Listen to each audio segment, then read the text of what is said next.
Fucking asshole took both. I don't even need it. What the fuck? That scared me.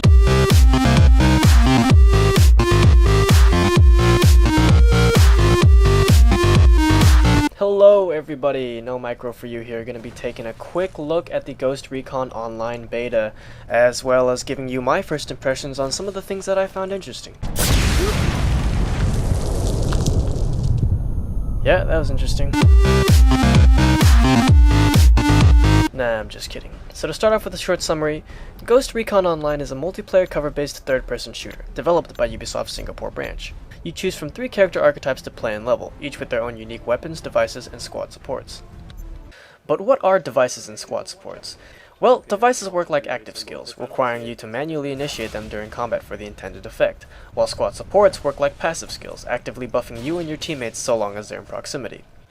Now, as a free-to-play game, Ghost Recon Online exchanges real money for ghost coins, which can basically buy you everything in the game. However, you still have to meet the level requirements to use better gear, so it's a little bit harder for people to pay to win.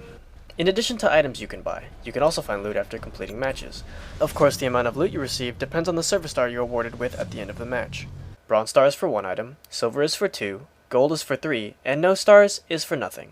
As far as I know, the loot drops are completely random, but I wouldn't be surprised if it turned out to be a lot similar to TF2's. I mean, look at this, these are essentially crates.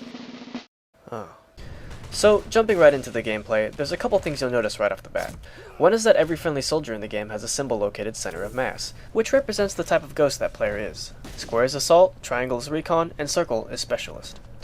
Now, in addition to clarifying who is what class, these symbols will also connect with each other, signifying that the ghosts that I am connected with are close enough in proximity to share various squad supports in addition to group spotting enemies, meaning that enemies they can see, I can see, and vice versa.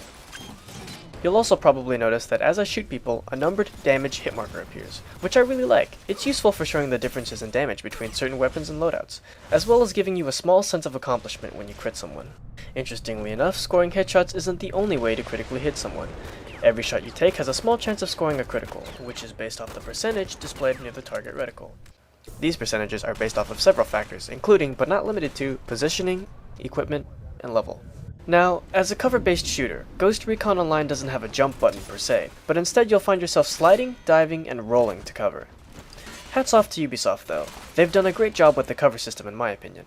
In addition to clearly showing which surfaces can be jumped or used for cover, the act of taking cover itself actually prompts a display of the bonuses you receive for doing so.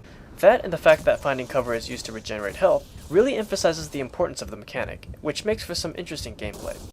Now, the context sensitivity is usually fairly accurate, but at times when you're too close to a piece of cover, it becomes very tricky to shoot. It's frustrating. It's frustrating.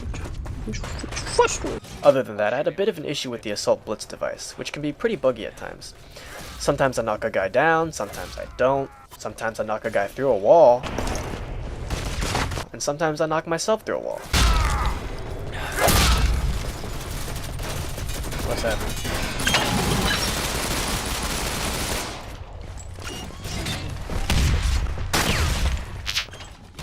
What the fuck? Speaking of the Assault Blitz device, check this out. I'm a turtle! Yep, the shield actually blocks bullets on your back.